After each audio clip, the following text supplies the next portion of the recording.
Hey, I'm Callie Lewis. You're watching Geek Brief TV. This is Brief 262, and it's brought to you by Sony headphones.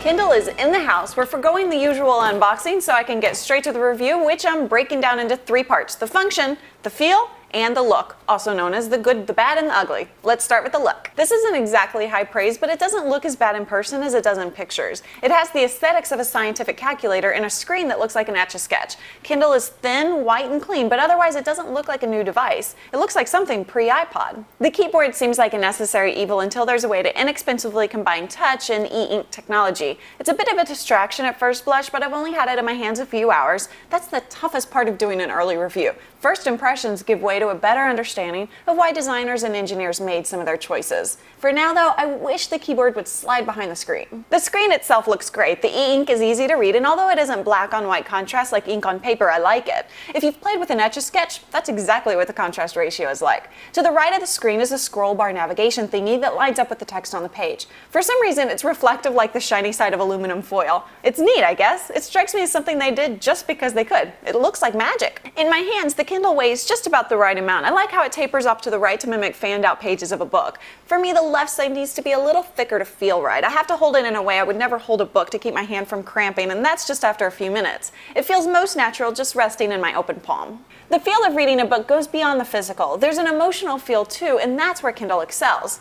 I'm not going as far as saying it's as good as a book printed on paper, but it's certainly a nice way to read. If you know how to speed read, you'll find yourself flying through the pages because you can digest a page in a single glance. For me, they got the emotional feel part of the book about as right as possible. In terms of functionality, I love the e-ink, I love the wireless connectivity, I like the tapered navigation buttons on the right, and I mostly like the Kindle Store. I hate the previous and next page buttons on the left. They're much too easy to accidentally press. I've successfully picked up the Kindle exactly twice without accidentally turning a page. The thumb keyboard reminds me of the keyboard on a Sidekick. That's most likely the reason I feel like it should slide behind the screen. It works fine, I just would rather not have to look at it. The scroll bar navigation thingy, I'm sure it has a proper name, is awkward at first. After the iPhone, I want to navigate everything by flicking my fingers, but again, I'm sure it's a trade-off they made in order to gain something else. My guess is battery life. If that's the reason navigation works the way it does, I'll get used to it. The choice they made that I won't get used to is the lack of a light for reading in bed. I would give up some battery life for a little LED illumination love. Amazon knows how to build a store, but the Kindle Store only half works for me. For one thing, they should lose the horrible graphic depictions of the book jackets or create special versions for the Kindle Store. They mostly look like monochromatic smudges that are impossible to read.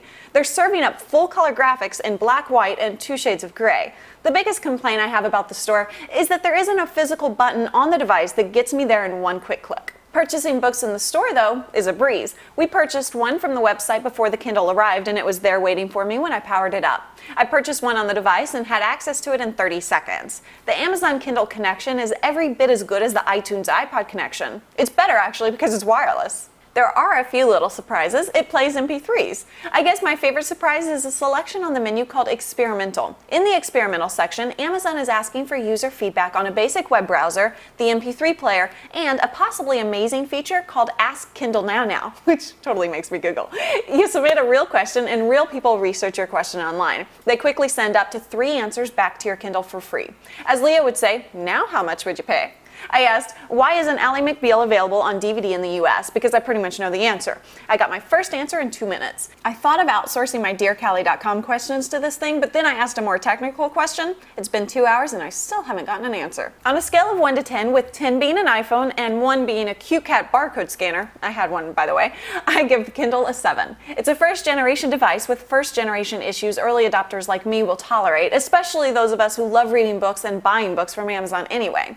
I want Kindle to succeed, and I think it has a good chance, but the price needs to drop, and Amazon should get started on version 2 right away. Sony is producing a new line of high-quality headphones, and they've enlisted GBTV to help spread the word on 9 episodes.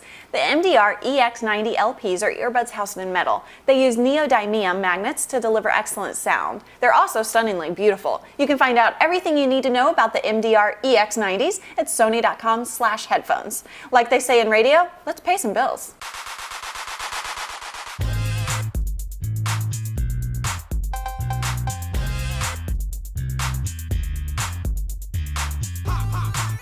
I'm Callie Lewis. Thanks for watching.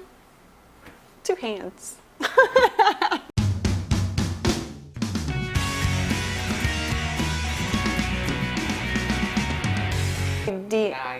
Neodymium. Neodymium. Neodymium.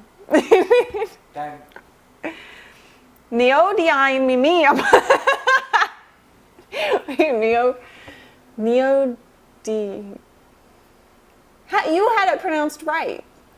Yeah, I need to look at Neodymium. Neodymium. Neodymium.